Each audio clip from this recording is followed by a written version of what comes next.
Hey everyone, this is Michael again, and welcome to the Monday Night Raw review. Monday Night Raw tonight was from the MVP Arena in Albany in upstate New York. And the show just ended, and this was Monday Night Raw's go-home show for Survivor Series Wargames, which is this Saturday, which I am looking forward to. I'm looking forward to Survivor Series and the War Games matches. And I will be reviewing the show on Saturday, so be on the lookout for that. But Monday Night Raw tonight was just terrible, in my opinion. It was boring. And Monday Night Raw, I don't know what is happening with Monday Night Raw. This feels like Bruce Pritchard every week is booking the show, then Triple H. And you know what? It kind of feels like that. I think Monday Night Raw is being run by Bruce Pritchard, and SmackDown is being run by Triple H. Because SmackDown is more better than Monday Night Raw is. And that's how the way I feel. I feel like Bruce Pritchard's booking this whole entire 3 hours of boredomness. This is not Triple H. This is not Triple H's booking.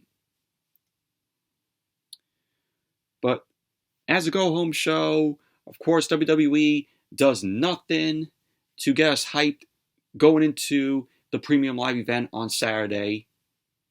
Literally nothing. But tonight on Monday Night Raw, we saw six-man tag, the Brawling Brutes, Sheamus, Ridge Holland, and Butch versus the Judgment Day. Dominic Mysterio, Finn Balor, and Damian Priest. Get this. Can you all believe that they booked this match for tonight? Johnny Gargano took on Omas. I'm not kidding.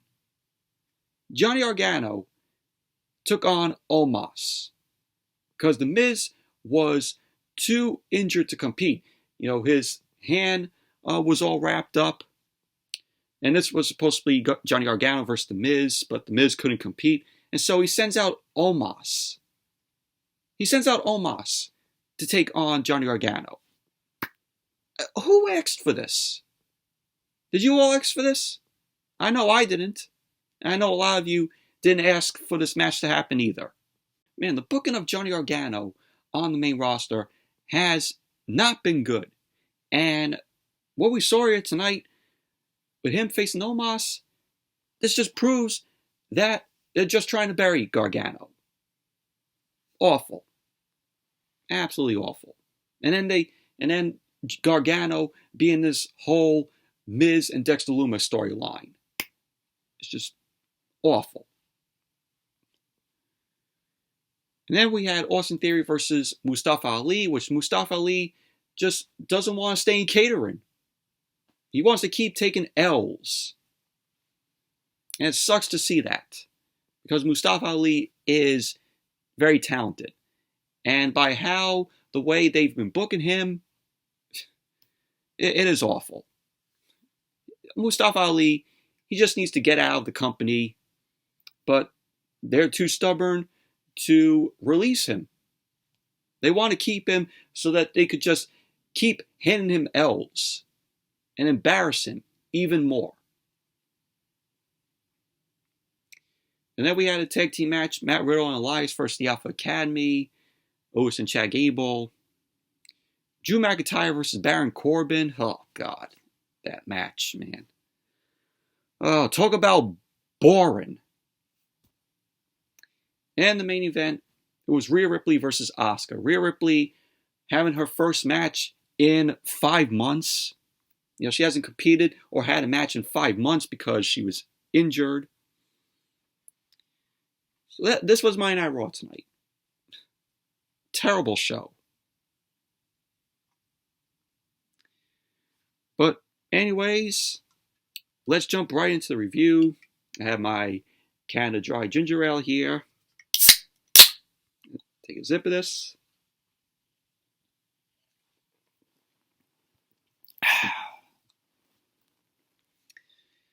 So, Monday Night Raw opened up tonight with Kevin Owens. Kevin Owens, he's the 5th member on Team McIntyre, with Drew McIntyre and the Brawling Brutes. So, Kevin Owens made his way out. Got a good ovation from the crowd there in Albany. And Kevin Owens got on the mic. He ended up saying that he joined the Wargames match this past Friday on SmackDown to take on the Bloodline at Survivor Series. So Owens ended up saying that he did this to get to one specific person. He ended up saying that person is not Sami Zayn. Kevin Owens ended up saying that he still considers Sami Zayn to be a brother. And Owens ended up saying that the person he is coming to Survivor Series for is the tribal chief, Roman Reigns. Kevin Owens ended up saying that it's been 2 long years since they last faced each other in the ring. So he ended up saying that this Saturday he is coming to remind Reigns about who the hell he is. He ended up saying that he is Kevin Owens. Owens ended up saying that he is the guy that took Reigns to the limit 3 times. And that he is the guy that would have ended that history-making title reigns before it started, if it wasn't for the Bloodline. So Kevin Owens ended up saying that he's coming into War Games to take out the entire Bloodline. He ended up saying that the next time they face, there will be nothing stopping him from kicking Reigns' ass and taking both of his titles. Sadly, though, Kevin Owens, if Owens and Reigns go at it and the titles are on the line, Kevin Owens is not taking the titles from the tribal chief. So we had a chant of Kevin Owens end up picking up from the crowd in Albany. So Kevin Owens ended up saying that he showed up on SmackDown on Friday because he was extended an invitation by some guys. He ended up saying that he thought it would be rude not to return the favor. And he ended up saying that he's not coming alone. So we had the Brawling Brutes. We had Ridge Holland, Butch, and Sheamus end up making their way out. And then Drew McIntyre came out. So we had the Brawling Brutes and Drew McIntyre. They ended up walking through the crowd. They thought that they were the Shield because they came down the aisle. So they got into the ring. Ridge Holland ended up saying, Albany, it's fight night. So Sheamus then got on the mic. He ended up saying that there's a fire cooking in the stove. And this Saturday night will be the most painstaking, career-altering match in the history of WWE. He ended up saying this Saturday, it's War Games. Sheamus ended up saying that he told Sami Zayn that he would crap his Uzi pants when he found out who their 5th member was. And that 5th member is the prize fighter, Kevin Owens. So McIntyre then got on the mic. He ended up saying that he can't remember when Reigns and his bloodline weren't holding the top titles hostage using the numbers game. He ended up saying this Saturday that will all change. He ended up saying that you're looking at 5 lads that will walk into hell with a smile on their faces to tear apart the bloodline. He ended up saying that there are no rules. So McIntyre ended up asking if they're ready for a war. So then we had the Judgment Day end up coming out. We had Finn Balor and Damian Priest, Dominic Mysterio, and Rhea Ripley. They came out on the stage. Rhea Ripley got on the mic. She ended up telling McIntyre to shut up. And the only thing people will be talking about at Survivor Series is how many women she'll tear apart. She ended up saying that this is Monday Night Raw, the show that the Judgment Day runs. So Damian Priest ended up saying that this isn't playtime. He ended up saying that if they're in the ring, they better show respect to the Judgment Day. So then Dominic Mysterio got on the mic, boos from the crowd. Of course, Dominic awful on the mic. He ended up telling the Brawling Brutes and Drew McIntyre and Kevin Owens to go back to SmackDown and tell his deadbeat dad he said hello.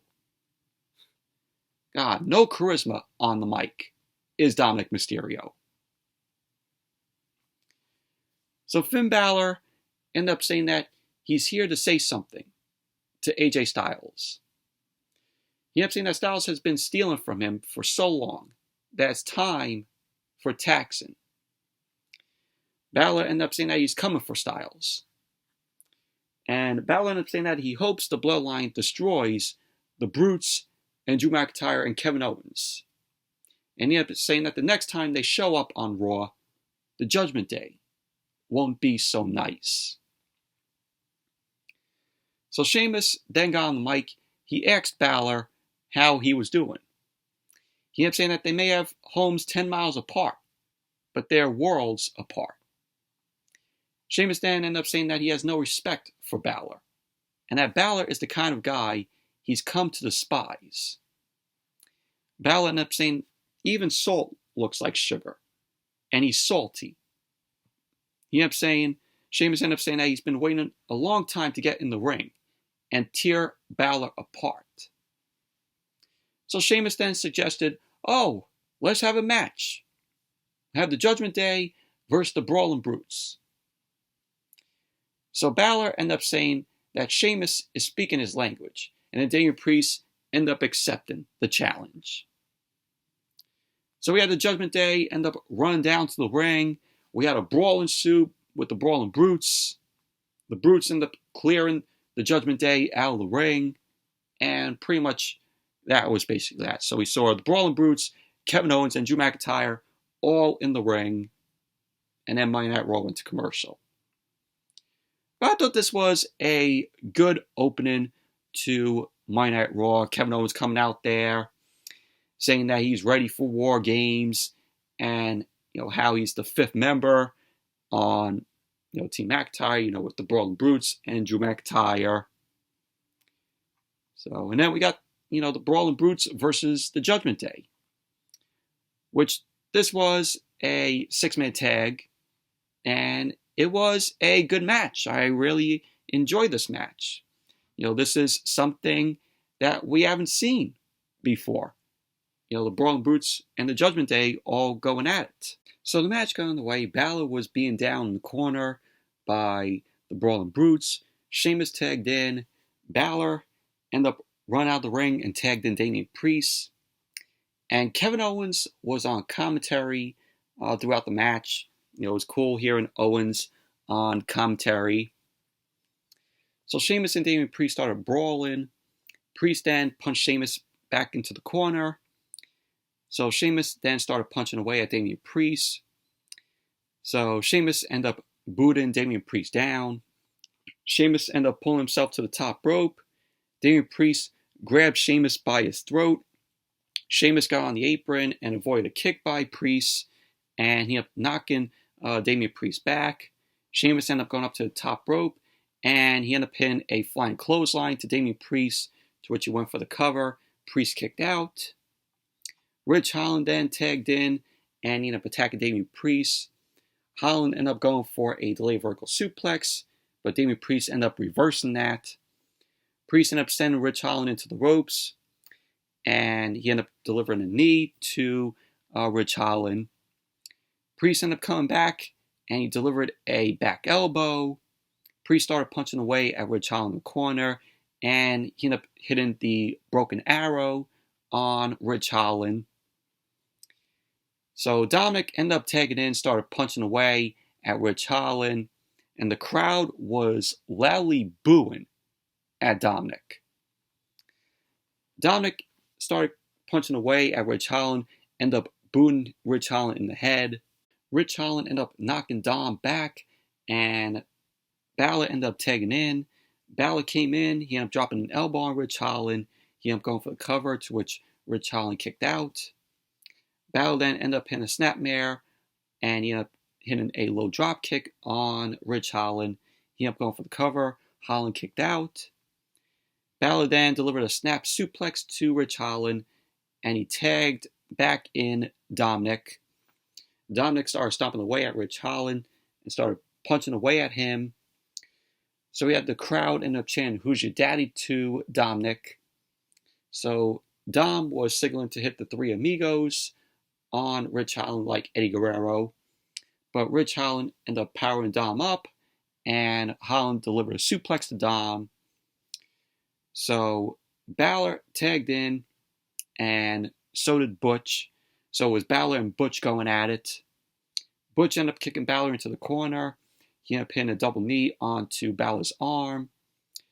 Butch then went for a German suplex to Balor, but Dom ended up grabbing Balor's arm, to which, Dom was on the ring apron. Butch then ended up kicking Dom's hand, and he attacked Damian Priest. Butch ended up attacking Balor. He ended up getting Dom out of the ring. Butch ended up going for the Fujiwara armbar, to which Damian Priest ended up pulling Butch out of the ring. And so Priest ended up hitting a choke slam to Butch on the ring apron. And so that's when Monday Night Raw went to commercial. Then when Monday Night Raw came back from the commercial, Butch was in control of the match. He was kicking away at Damian Priest. Priest ended up knocking Butch back to the corner, but Butch delivered a boot to Damian Priest. Priest ended up booting Butch down as Butch ended up charging at him. Priest ended up sending Butch into the corner, and so Balor tagged in. Balor started stomping away at Butch. Dom then tagged in, ended up hitting a slingshot senton to Butch. And then Damian Priest tagged in. Balor ended up hitting Butch with a backbreaker, and Damian Priest ended up dropping a leg on Butch, and he ended up going for the cover. Butch kicked out. So Dom ended up tagging back in. Dom started stomping away at Butch, and Butch ended up grabbing Dom, and he ended up snapping Dom's fingers. Balor quickly tagged in, and Butch ended up hitting Balor with the enziguri. Dom ended up blindsiding Sheamus, and he ended up shoving Sheamus into the ring post. So Ridge Holland ended up charging away at Dom, but Dom ended up hiding behind Rhea Ripley. Ridge Holland ended up tagging in. He ended up shoulder tackling Balor. He ended up hitting Balor in the corner, and he ended up laying the boots to Balor. So Balor came back. He charged at Ridge Holland, but Ridge Holland ended up hitting a body slam to Balor. Priest then ran in. Ridge Holland ended up taking Priest down. So Balor ended up dropping a elbow onto Ridge Holland. So Sheamus and Dom ended up tagging in. Sheamus ended up sizing up on Dom. So Dom ended up running away, and Sheamus ended up catching Dom going up the ramp. And then all of a sudden, the OC, AJ Styles, Luke Gallows, and Carl Anderson end up making their way out with Mia Yim, which they end up giving Mia Yim a new nickname, and her new nickname is Mishin, which sounds awful. Yeah, Mishin Mia Yim. So Sheamus ended up taking Balor down in the ring. He ended up hitting Dom with the Irish Curse backbreaker. He then ended up going for the 10 beats of Baron on Dom, but he ended up stopping to deliver an elbow to Damian Priest. Dom ended up snapping Sheamus off the top rope. Butch ended up attacking Damian Priest, ended up knocking him out of the ring, to which Butch hit a moonsault out to the floor. Sheamus ended up grabbing Balor, and Dom ended up rolling him up for a 2 count.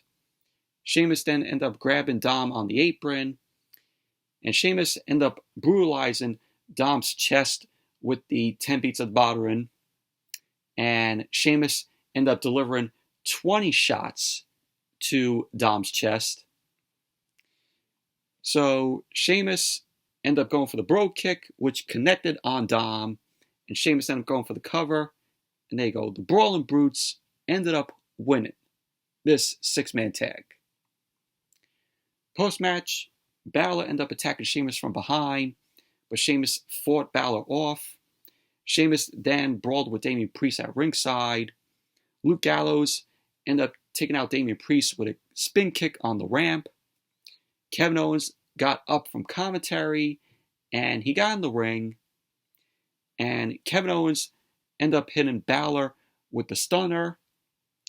So the Brawling Brutes stood tall with Kevin Owens in the ring while Drew McIntyre was on commentary.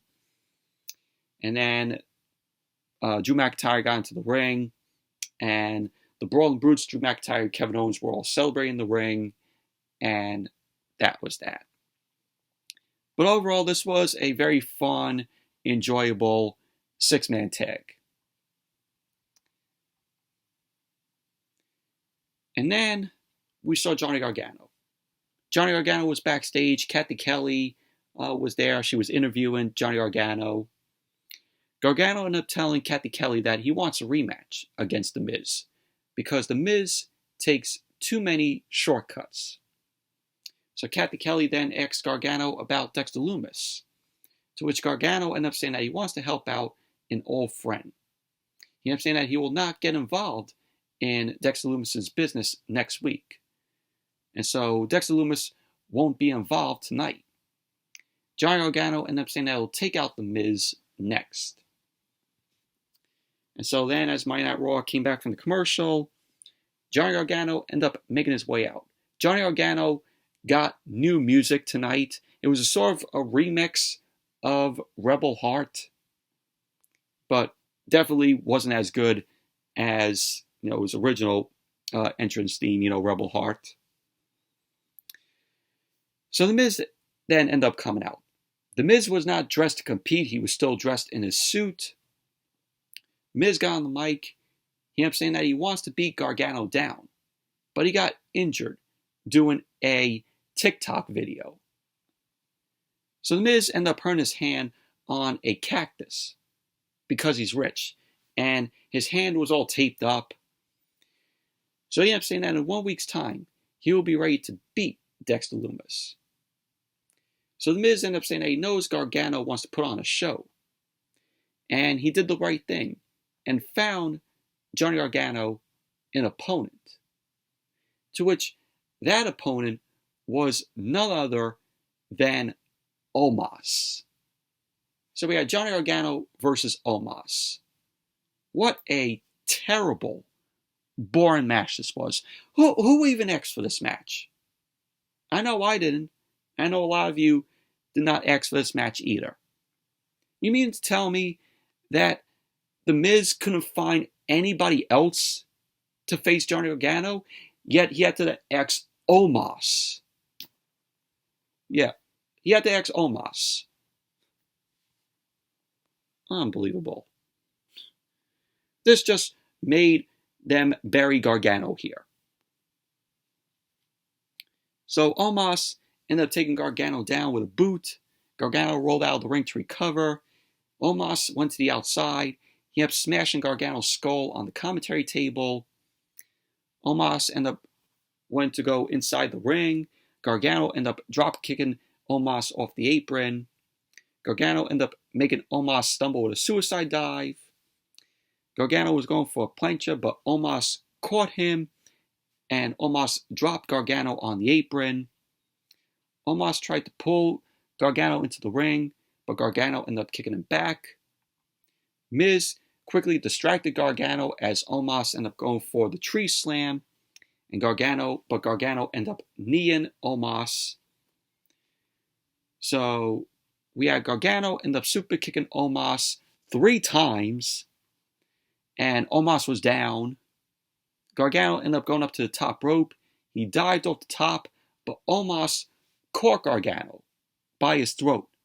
And so Omas ended up hitting the choke slam on Gargano. There you go. Omas ended up winning the match. Who cares? What a terrible match this was. And they just buried Gargano here. Gargano on the main roster with the booking of him has not been good. And they inserted him into this awful storyline with The Miz and Dexter Lumis.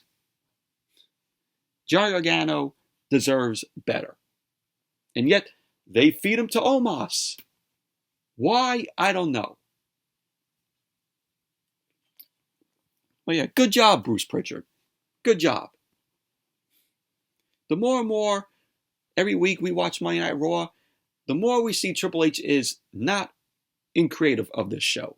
This feels more like Bruce Pritchard is booking this show, and Triple H is booking SmackDown. That's what it feels like. They put more effort into SmackDown than they do Monday Night Raw. Like I said, I think Triple H is running SmackDown, and Bruce Pritchard is running Monday Night Raw. I mean, you could tell. You could tell. And then we had Corey Graves and Kevin Patrick. They were interviewing Seth Rollins, which Seth Rollins was via satellite, but we all know when they do that via satellite stuff, they're just backstage. So Seth Rollins ended up saying that he feels great, despite being mauled by Bobby Lashley and Austin Theory. Corey Graves ended up asking Rollins about facing a newly refreshed Austin Theory and Bobby Lashley. To which Seth Rollins ended up saying that he has a bone to pick with these two men, and figured a triple threat was the best way, which we are getting that triple threat at Survivor Series on Saturday. So it's going to be Austin Theory versus Bobby Lashley versus Seth Rollins. So Seth Rollins ended up saying that you have to survive a wild Bobby Lashley. Rollins ended up saying, "Oh, never say die," which he referenced the Goonies, which I'm glad he did that. I'm glad Rollins referenced that because the Goonies is one of my favorite films. Which we are getting that triple threat Saturday for the United States Championship. So it's going to be Seth Rollins versus Bobby Lashley versus Austin Theory. So Rollins ended up saying that Theory has lost everything and may be more dangerous than he's ever been. But he ended up saying that Austin Theory is still the stupidest person on the face of the earth. He ended up saying that it's not because he tried to cash in his contract on the United States Championship. Rollins ended up saying that he thought that was smart, and that Theory is the stupidest because he jumped him last week. He ended up saying that Theory tried to make a name off him, but that never ends well. He ended up saying, "Ask Cody Rhodes." So Rollins ended up saying that Saturday at Survivor Series, it will be a war. And pretty much that was basically what Rollins said, and he was like, after Survivor Series, he will still be the United States Champion. So then Austin Theory was watching Seth Rollins' interview backstage. Austin Theory ended up saying that no one understands him, and that hitting rock bottom is the best thing that ever happened to him. He ended up saying that he isn't the youngest, this or that, and that he is a new man. Theory ended up saying that after Survivor Series, the entire business will know what time it is. So Theory then ended up telling Rollins and Bobby Lashley to watch closely what he does to Mustafa Ali, because it's a preview of Survivor Series. So pretty much that was basically what Austin Theory had to say. But it was a pretty good interview with Seth Rollins there. And then we had Mustafa Ali versus Austin Theory, to which Mustafa Ali just doesn't want to stay in catering. Another L here for Mustafa Ali. But this was a okay match here. So Austin Theory started the match off. He ended up powering Mustafa Ali into the corner. He ended up shouldering Mustafa Ali. Theory ended up throwing Mustafa Ali down. Mustafa Ali fought back, but Austin Theory ended up turning Mustafa Ali inside out with a knee to his midsection. Theory started stomping away at Mustafa Ali's ribs, which were still taped up. Mustafa Ali ended up hitting some chops to Austin Theory, but Theory ended up whipping Ali hard into the corner, ended up hitting a backbreaker, and then Theory ended up going for the cover. Mustafa Ali ended up kicking out. Mustafa Ali then ended up hitting a twist and DDT on Austin Theory. Mustafa Ali ended up punching Theory back. He ended up delivering a knee to Theory's skull. Mustafa Ali then ended up hitting a back suplex, and Austin Theory ended up rolling out of the ring. Ali ended up going for a suicide dive, and Theory caught him. Theory ended up sending Mustafa Ali into the apron and into the barricade, and he ended up putting Mustafa Ali back into the ring. Theory ended up going for a Rolling Thunder drop kick, but Mustafa Ali delivered a super kick to Theory, and he ended up going for the cover, to which Theory kicked out at 2. So we had Mustafa Ali. Later on, he ended up hitting a sunset flip powerbomb on Austin Theory. Mustafa Ali then connected with a 450 splash. So Mustafa Ali ended up crawling over to Austin Theory for the pin, but Theory ended up falling out of the ring. Mustafa Ali ended up going to the outside, and he put Austin Theory in the ring. Theory knocked Mustafa Ali off the apron and into the barricade. So Theory ended up putting Mustafa Ali in the ring, and he ended up hitting the 8-count down, and he went for the cover, and there you go. Austin Theory ended up winning the match. So Austin Theory was shown bleeding from his forehead. We saw blood running down, like all the way down to like where his nose is. So he ended up going after Mustafa Ali. Bobby Lashley ended up appearing on the screen. Lashley ended up saying that he's coming down there to give the crowd a preview of what's to come at Survivor Series. So as Monday Night Raw came back from the commercial, Austin Theory was still in the ring. Bobby Lashley ended up coming out. Bobby Lashley got on the mic, and he ended up giving Austin Theory credit for staying in the ring. Lashley criticized Theory for not being able to pick the scraps of Seth Rollins and win the United States Championship. Theory ended up saying that the only reason he's not the United States Champion is because of Lashley. Theory then pointed out that Lashley got his ass kicked by Brock Lesnar, and that when he got his ass kicked by Brock Lesnar, he hasn't been the same. Theory ended up saying that he's going to walk out of Survivor Series with the United States Championship. So Bobby Lashley ended up saying that he might not walk out of here tonight. So Lashley got in the ring, and him and Austin Theory started a brawl. Lashley ended up hitting Theory with a overhead belly-to-belly suplex. Lashley threw Theory to ringside, and Theory ended up hitting Lashley twice with a chair. The second time that Theory ended up hitting Lashley with the chair, it did not do nothing to Lashley. So Theory ended up running away. Lashley chased him to the back. So they were in gorilla position. So Mustafa Ali was shown recovering there. Theory ended up throwing Mustafa Ali into Bobby Lashley, to which Mustafa Ali shoved Bobby Lashley. Lashley brought Mustafa Ali back out to the stage, and he started brutalizing Mustafa Ali. He ended up throwing Mustafa Ali into the LED board, and he ended up locking the Hurt Lock on Mustafa Ali, and pretty much that was basically that. So, very bad night for Mustafa Ali. Getting beat by Austin Theory, and then getting beat up by Bobby Lashley right after.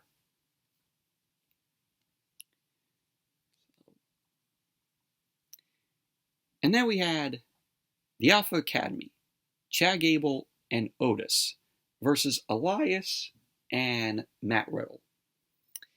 And this was just a very meh tag team match. Matt Riddle came out, he was riding a scooter. He wasn't doing his Ricky Ricardo with the bongos tonight, which was great. Yeah, no bongos for Matt Riddle tonight. You know, he wasn't doing his Ricky Ricardo. So the match started off with Elias and Chad Gable. Chad Gable quickly took down Elias. Chad Gable ended up applying an armbar, but Elias ended up reversing that into a hammerlock. Gable ended up getting out of that. He ended up hitting a pair of arm drags to Elias. Elias then reversed the whip into the corner. Gable ended up slingshotting Elias over, and Elias ended up taking Chad Gable down. Chad Gable ended up kicking Elias, and Elias came back, ended up hitting a back body drop to Chad Gable. And then as Monday Night Raw came back from the commercial, Chad Gable was still in control of the match, and he ended up taking Matt Riddle down. He ended up taking in Otis.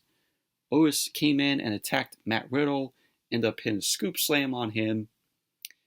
Otis ended up putting Matt Riddle in the corner, tagged in Gable. Gable ended up kicking Riddle down. He ended up going for the cover, to which Riddle kicked out. Riddle tried to fight back, but Gable ended up taking him down with a back suplex. And so he ended up going for the cover, and Riddle ended up kicking out too. Chad Gable ended up whipping Riddle into the corner, ended up hitting a dragon screw on the ropes. Elias tagged in, and he ended up putting Riddle in the electric chair before dropping him onto Chad Gable with the Broton. Otis was knocked out of the ring. Elias ended up going for the plancha, but Otis ended up catching Elias. Otis then ended up hitting the World's Strongest Slam on the barricade to Elias. So Chad Gable then ended up hitting a German suplex on Riddle onto the ring apron. And then as Monday Night Raw came back from the commercial, Riddle was in control of the match, ended up flipping through a German suplex. Otis ended up quickly catching Riddle, and ended up putting him in the electric chair. Chad Gable ended up knocking Elias off the apron. He ended up coming off the top rope with a bulldog to Riddle, to which Gable ended up going for the cover, and Riddle ended up kicking out. Otis ended up going to the second rope for the Vader Bomb, but Riddle ended up moving out of the way. So at the end of the match, Elias ended up hitting the drift away onto Chad Gable, and Riddle ended up tagging in, ended up hitting the floating bro to Chad Gable, and there you go. Elias and Matt Riddle ended up winning the match. Overall, very meh tag team match this was. I just didn't care.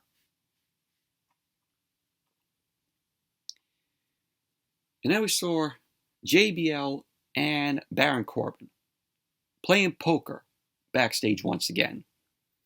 You know, they're trying to rip off the APA, and you don't have Ron Simmons there, but it's Baron Corbin. So it was done better with JBL and Ron Simmons when they were the APA. So Drew McIntyre walked up to JBL and Corbin. JBL ended up greeting Drew McIntyre. He ended up mentioning that Scotland didn't make the World Cup because the World Cup started today. So McIntyre ended up saying that he'd like to try Corbin one more time with his new manager. So Corbin suggests, let's settle it right here and now. So McIntyre ended up saying he respects his elders, but not Corbin. McIntyre then ended up punching Corbin in the face and challenged him to get in the ring. So pretty much that was basically that. So then we had JBL end up coming out, and then Baron Corbin made his way out. So then we got the match, Baron Corbin versus Drew McIntyre. Man, this match was painfully boring. This match went on like it felt like it went on for like 30 minutes. It was absolutely boring. Baron Corbin did a lot of stalling at the start of the match. No wonder why the match already felt boring. So he ended up delivering a right hand to McIntyre. McIntyre ended up fighting back. He clotheslined Corbin over the top rope. McIntyre went to the outside. He ended up whipping Corbin into the barricade. Corbin ended up coming back, ended up sending McIntyre into the ring post. So Corbin ended up taking it to McIntyre back in the ring. McIntyre ended up coming back. He ended up hitting some clotheslines to Corbin and then deliver a neck breaker. McIntyre ended up trying to go for the Future Shock DDT, but Corbin reversed it. McIntyre ended up delivering a Michinoku driver to Corbin, which he ended up going for the cover, and Corbin kicked out. Corbin ended up hitting a fallaway slam, and McIntyre ended up avoiding a clothesline, to which Corbin eventually clotheslined McIntyre. And then, as Monday Night Raw came back from the commercial, Corbin ended up hitting a huge superplex off the top to McIntyre. So then they were exchanging right hands, both Corbin and McIntyre. McIntyre ended up delivering a spine buster to Corbin, to which he went for the cover. Corbin kicked out. So McIntyre then flipped through the end of days, ended up hitting the Future Shock DDT. Corbin ducked a Claymore kick from McIntyre, and Corbin ended up putting McIntyre in the torture rack. Corbin then ended up hitting a slam onto McIntyre, so he went for the cover, and McIntyre ended up kicking out. So McIntyre then rolled out of the ring. Corbin followed him, and he bounced McIntyre off the commentary table. McIntyre then ended up hitting Corbin with the belly-to-belly suplex on the floor. McIntyre got Corbin back into the ring. He ended up going for the Claymore, but he got distracted by JBL. So now we see Akira Tozawa. Akira Tozawa, he now has blonde hair. He ditched the ninja attire. So Akira Tozawa got on the commentary table. He jumped into JBL's arms. And he ended up stealing JBL's hat. So Tozawa ended up running away. And then McIntyre ended up hitting the Claymore to Corbin. And he ended up going for the cover. And Drew McIntyre ended up winning the match. To which JBL was irate with what just went down. So I pray to God, I hope we are not getting a feud with Corbin and Akira Tozawa. That will be fucking awful. Nobody would give a shit. Overall, this match was a drag. This match was boring. It was long, slow pace, and it felt like the match was going on for 30 minutes. And then we saw the OC. The OC was backstage. AJ Styles ended up saying that his thing with Finn Balor is going to come to an end. He ended up saying that Balor will get the beating he deserves. So Finn Balor showed up. He ended up saying that he's the devil. He ended up telling Styles that if you dance with the devil, you'll never dance again. So then all of a sudden we saw Rhea Ripley. She ended up blindsiding Mia Yim. And so we got a brawl between the OC and the Judgment Day, which spilled out into the parking lot of the MVP Arena. And they were brawling between a Ford van. They were just smacking and going at it near the van, to which officials had to come out there and regain control. And pretty much that was basically that. And then we had Bianca Belair, Alexa Bliss, and Asuka. They made their way down to the ring.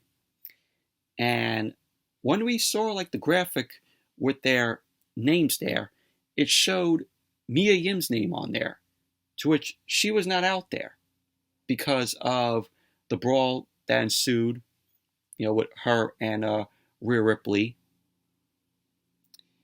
So Bianca Belair got on the mic. She ended up talking about this all coming to an end at Wargames. So Bianca ended up saying that they have a fifth member, and that fifth member will be revealed on SmackDown. And I'm like, you couldn't reveal the fifth member tonight? But yet, you got to reveal it on SmackDown a day before the show, a day before Survivor Series. And that drew boos from the crowd, which I don't blame them.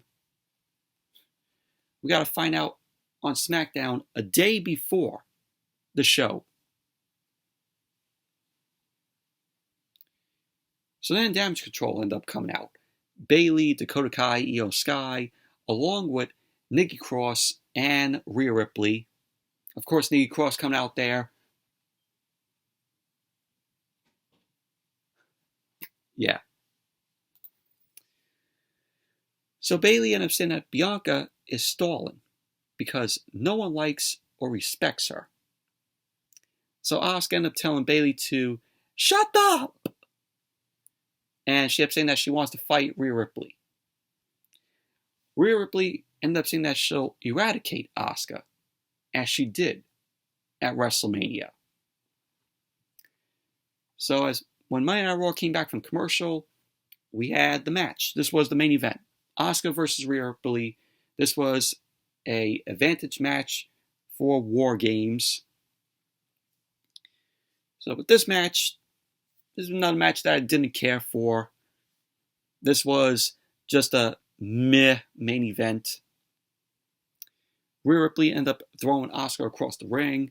Asuka fought back and kicked Rhea Ripley, to which this was Rhea Ripley's first match in 5 months because she was out injured. So Damage Control was watching backstage, except for Nikki Cross. She was not paying attention to the match. She was just playing with her hair. So Rhea Ripley ended up slamming Asuka down. She ended up going for the cover. Asuka kicked out. So Asuka ended up delivering a missile drop kick to Rhea Ripley. Rhea Ripley rolled out of the ring and grabbed Asuka. Asuka ended up bouncing Rhea Ripley off the apron, ended up decking her. Asuka ended up hitting a hip attack to the side of Rhea Ripley's head, and she got back into the ring, but Rhea Ripley ended up quickly rolling out of the ring. So Rhea Ripley started walking around the ring. She was doing some stalling. Rhea Ripley ended up finally getting back into the ring, and Asuka ended up attacking her. Rhea Ripley ended up elbowing Asuka away, pulled her down by her hair. So Rhea Ripley started punching away at Asuka. She ended up delivering some forearms to Asuka's spine. Asuka fought back and delivered a forearm to Rhea Ripley, but Rhea Ripley ended up clotheslining Asuka down. Rhea Ripley ended up going for the cover, to which Asuka kicked out. Rhea Ripley then ended up applying a body scissor, and she was talking some trash to Asuka. Asuka started pushing Rhea Ripley over, and she ended up going for the cover, to which Ripley ended up kicking out. Asuka ended up rolling out, ended up applying an ankle lock on Rhea Ripley, to which Ripley ended up powering out of that, and ended up slamming Asuka. So then, as Monday Night Raw came back from the commercial, Asuka ended up slapping Rhea Ripley in the face. So Rhea Ripley ended up charging into Asuka, and Asuka moved out of the way. Rhea Ripley ended up going into the ring post. Asuka ended up kicking away at Rhea Ripley, ended up hitting the codebreaker to Rhea Ripley. Asuka then ended up hitting a hip attack into the corner. Rhea Ripley ended up shoving Asuka. Asuka ended up blocking a kick and ended up hitting a German suplex to Rhea Ripley, to which she ended up going for the cover, to which Rhea Ripley ended up kicking out.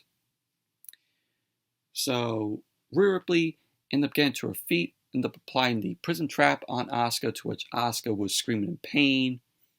Asuka then clawed toward the ropes. Rhea Ripley ended up pulling Asuka away. Asuka ended up rolling Rhea Ripley to knock her out of the ring. Rhea Ripley ended up talking trash to Asuka, ended up trying to go for the riptide, but Asuka countered that into the Asuka lock. And that led to Damage Control and Nikki Cross coming down to ringside. Bianca Belair and Alexa Bliss end up coming down to help. And so Rhea Ripley ended up powering up on Asuka. Rhea Ripley hit the riptide onto Asuka. And there you go. Rhea Ripley ended up winning the match. Rhea Ripley has the advantage in War Games. Post-match, we had a brawl breakout. We had Mia Yim end up running down to help out. She ended up attacking Rhea Ripley. And Mia Yim and Rhea Ripley brawled into the crowd. Asuka ended up going up to the top rope, and she ended up delivering a crossbody to everyone on the floor. And pretty much that was basically how Monday Night Raw went off the air. Overall, this main event between Rhea Ripley and Asuka, just very meh match. So wow, whoop-de-doo, Rhea Ripley won the match, so she has advantage in War Games. But overall, Monday Night Raw, terrible show this was. This was a drag to sit through. But the more and more, every week we watch Monday Night Raw, it feels like Bruce Pritchard is booking the show than Triple H. But that was Monday Night Raw tonight. But anyways, that's it for the Monday Night Raw review. Thank you all for watching. Hope you all enjoyed this review. Give the video a thumbs up, comment, subscribe, and I will see you all on Wednesday for AEW Dynamite. So, see you all then.